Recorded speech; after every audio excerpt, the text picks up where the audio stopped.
Let's assemble a round harvest table. This item has 2 pieces, 1 assembly kit, and requires 2 people to assemble.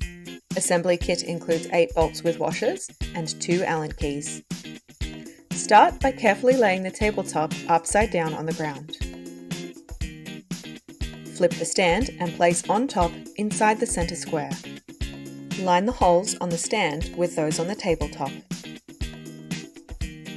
Place bolts with washers into the holes, using the Allen keys to tighten and secure in place. Repeat on all sides.